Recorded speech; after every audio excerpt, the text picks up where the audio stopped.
On entame ce journal à Doha, au Qatar, où se jouait la petite finale à 16h entre le Maroc et la Croatie.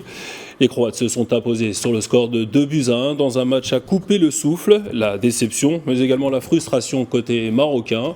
Pour en discuter, nous recevons en plateau notre journaliste Ababakar Tounkara. Bonsoir Ababakar. Bonsoir Tari.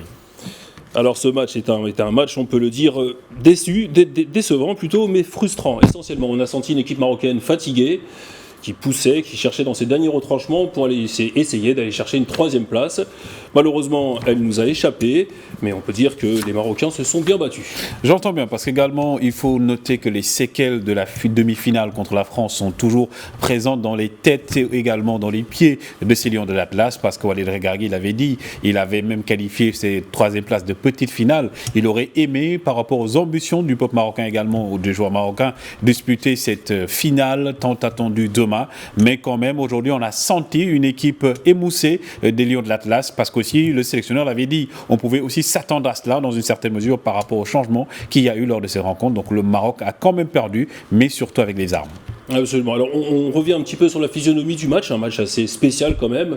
On a eu 2 buts assez rapidement dans les 10 premières minutes du match, avant un troisième but croate.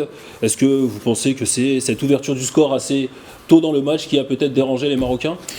On peut dire cela, parce qu'également, quand on voit aussi l'équipe alignée aujourd'hui par Walid Regragui, on a vu qu'il manquait un peu de concentration au début du match, parce qu'il a déjà, pour la première fois de l'histoire, il y a eu aujourd'hui El Kranous qui a 18 ans, qui a été titularisé. Il y a également Ounahi qui a fait une Coupe du Monde exceptionnelle, qui était sur le banc. Il y a aussi cette charnière centrale du Maroc qui n'était pas présente. Il faut aussi noter qu'en 2 matchs, Tariq, le Maroc a encaissé au total 4 buts. Parce que, comme on dit, le métronome de cette défense qui est Romain Saïs également à guerre, sont tous 2 blessés. On a pu sentir que ça s'est joué effectivement lors de ces premières minutes avec ce manque de concentration qu'on a noté. Exactement. Et puis surtout victime des blessures et de la fatigue. Et puis Walid Regragui avait prévenu ce match pour la 3e place verra certainement de nouveaux profils, de nouveaux visages qui n'ont pas connu beaucoup de temps de jeu lors de cette Coupe du Monde.